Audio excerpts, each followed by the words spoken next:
The whistleblowing website WikiLeaks has begun releasing sensational information on the multi-billion-dollar global spying industry. The database contains hundreds of documents shining a light on the methods being used by secret services all over the world. RT's Laura Smith now joins us live with details. Well, Laura, go on then. Tell us all about these spy files, will you?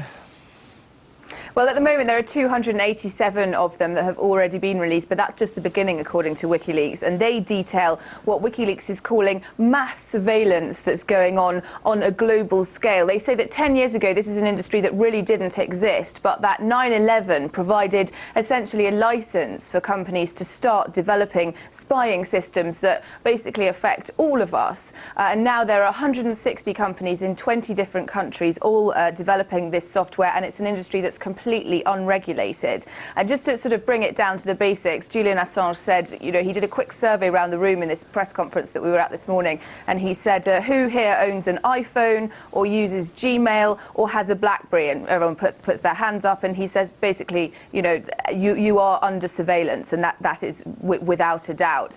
These systems are able to spy on email, they're able to track what you look at on the internet, they're able to track keystrokes of what you search for in a Google search, for example, and that telephones are inherently tracking devices in their own right. You're carrying around a device that enables people to know where you are at any given time. There's also software that can be remotely installed on your telephone to record conversations that you have, and also, amazingly, to take photographs of you and whoever you're with and send them to whoever wants to see them, the relevant agencies. The CIA apparently is using software which can detect a voice print and match it instantly and know who it is you're speaking to, identify callers on the telephone. And in fact, Assange has been working on this for some time, and he told me when I interviewed him some months ago that Facebook was a perfect tool for the CIA, that the CIA could essentially track anything that was going on via Facebook.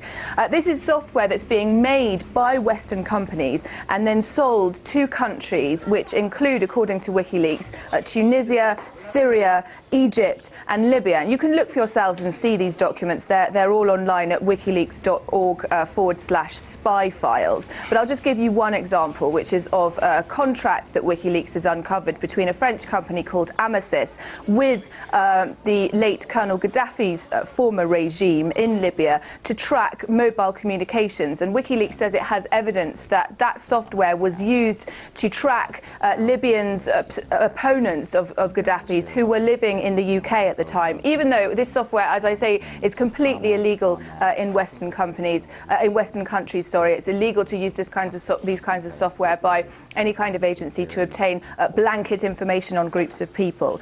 In Tunisia, WikiLeaks says that it has proof that the use of this software and the information gained from the use of software like this has resulted in people dying at the hands of the regime.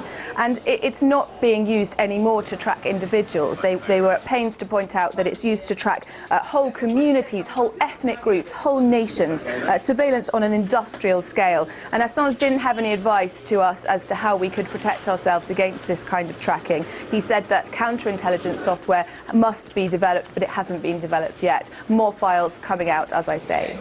Today, we release over 287 files documenting the reality of the international mass surveillance industry.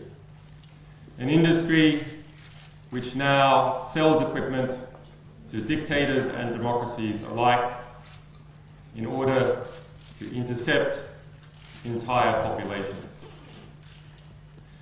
That statement sounds like it's something from Hollywood.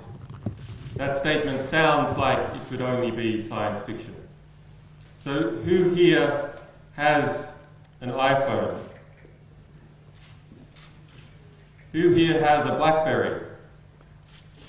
Who here uses Gmail? Well, you're all screwed.